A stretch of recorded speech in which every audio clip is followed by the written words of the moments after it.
Programme میں ایک بار پھر خوش آمدید۔ شفیع صاحب، یہ جو جلسوں کے حوالے سے آپ نے جیسے ذکر کیا کہ تو اب آپ نے مینار پاکستان پر بھی جلسے کا اعلان کر رکھا ہے۔ حکومت کا موقف یہ بھی آ رہا ہے یا نون لیگ کا موقف یہ بھی سامنے آ رہا ہے کہ ہو سکتا ہے کہ مینار پاکستان پر آپ کو اجازت نہ دی جائے اور کوئی متبادل جگہ دی جائے، تو مینار پاکستان کے علاوہ کوئی متبادل جگہ اگر دی جاتی ہے تو کیا وہاں پر وہ جگہ قابل قبول ہوگی، وہاں پر جلسہ ہوگا، یا ہر صورت میں مینار پاکستان پر ہونا ہے؟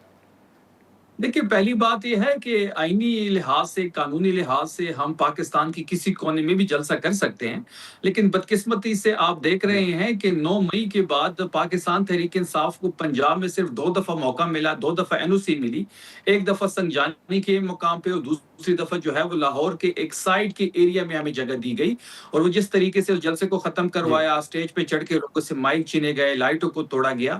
اس کے علاوہ تحریک انصاف کو کوئی بھی NOC نہیں ملی۔ ہم نے 2 مئی کے لیے ہماری لیڈرشپ نے سہیل آفریدی صاحب کے کہنے پہ پنجاب کی لیڈرشپ نے 2 مئی کے لیے مینار پاکستان کی NOC مانگی ہے۔ اس کے لیے انہوں نے کمشنر صاحب کے پاس اپلیکیشن بھی جمع کیا۔ اگر وہاں سے ہمیں گرانٹ نہیں ہوتا تو ہم عدالت کا رخ بھی کریں گے۔ اگر ہم یہ مینار پاکستان کی اجازت نہیں بھی دیتے، اگر اور اچھے گراؤنڈ کی اجازت دیتے ہیں، تب بھی تحریک انصاف پنجاب میں اپنا پاور شو کرے گی۔ اچھا، لیکن سر یہ تو بتائیں کہ یہ جو مردان کے اندر جلسہ ہوا اس کے بعد اچکزئی صاحب کے حوالے سے بڑی خبریں آ رہی ہیں کہ وہ PTI سے نالاں ہیں، سہیل آفریدی صاحب سے نالاں ہیں، شاید بیرسٹر گوہر صاحب نے کہا کہ ان سے بات ہونی ہے، آفریدی صاحب سے بات ہوئی ہے، البتہ اچکزئی صاحب سے بھی گفتگو ہونا باقی ہے۔ کیا یہ خبریں درست ہیں کہ اچکزئی صاحب اس وقت نالاں ہیں PTI کی موجودہ قیادت سے؟ پہلی بات یہ ہے کہ مردان کا جو جلسہ تھا وہ عمران خان صاحب کی ہدایت پہ ہی ہو رہا تھا۔ باقاعدہ انویٹیشن دی گئی تھی اچکزئی صاحب کو۔ اچکزئی صاحب کی کوئی ذاتی مصروفیات کی وجہ سے وہاں پہ شریک نہیں ہوئے۔ ایک بات یہاں پہ میں واضح کر دوں کہ اچکزئی صاحب پاکستان تحریک انصاف کی وجہ سے اور عمران خان صاحب کی وجہ سے اپوزیشن لیڈر ہے۔ پاکستان تحریک انصاف کے MNAs نے ان کو ووٹ دیا ہے۔ پھر نوٹیفیکیشن کے لیے 5 مہینے ویٹ کرنا پڑا۔ سہیل آفریدی صاحب نے ایک اسٹریٹ موومنٹ چلائی، اس کا پریشر پڑا، مومنٹم بنا، پریشر پڑا تو حکومت نے نوٹیفیکیشن کر دیا۔ تحریک انصاف اس فیصلے کے پہ 5 مہینے سٹک رہی ہے۔ اچکزئی صاحب پہ کمپلیٹلی ہمیں اعتماد ہے۔ اچکزئی صاحب کو، سہیل آفریدی صاحب پہ، پاکستان تحریک انصاف پہ پورا اعتماد ہے۔ مردان جلسے میں ان کی شرکت نہ کرنے کی وجہ ان کی ذاتی مصروفیات تھی، اس کے علاوہ اور کوئی وجہ نہیں تھی۔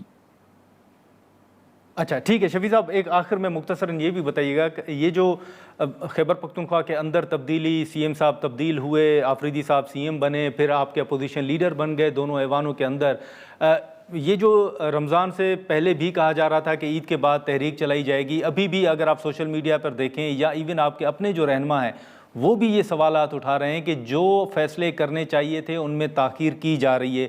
ابھی تک آپ کے مطابق یہ جو تنقید کی جا رہی ہے، آپ نہیں سمجھتے سر کہ یہ درست ہے کہ واقعی جو ایک اسٹریٹجی کے حوالے سے گزشتہ 6 ماہ سے گفتگو ہو رہی تھی وہ اسٹریٹجی کہیں نظر نہیں آ رہی؟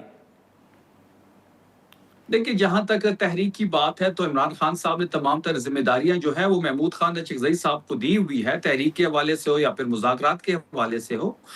پارٹی کی جو لیڈرشپ ہے، چاہے وہ صوبائی لیڈرشپ ہو یا مرکزی لیڈرشپ ہو، وہ بھی کچھ چیزوں پہ کام کر رہے ہیں، کچھ چیزوں کو ریفائن کیا جا رہا ہے۔ نادر صاحب، ایک بات یہاں پہ میں واضح کر دوں کہ ہمارے پاس بھی غلطی کی گنجائش نہیں ہے۔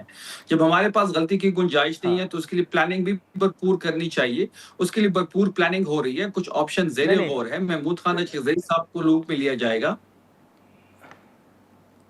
اچھا ٹھیک ہے، نہیں شفیع صاحب معذرت آپ کی میں بات کاٹ رہا ہوں، لیکن میں صرف یہ جاننا چاہوں گا کہ خان صاحب نے مینڈیٹ تو اچکزئی صاحب کو دیا ہوا ہے، لیکن کیا آپ کے علم میں نہیں ہے کہ اچکزئی صاحب کن نکات پر غور کر رہے ہیں، کون سے کارڈ ہیں جو استعمال کرنے کے حوالے سے اسٹریٹجی تیار کی جا رہی ہے؟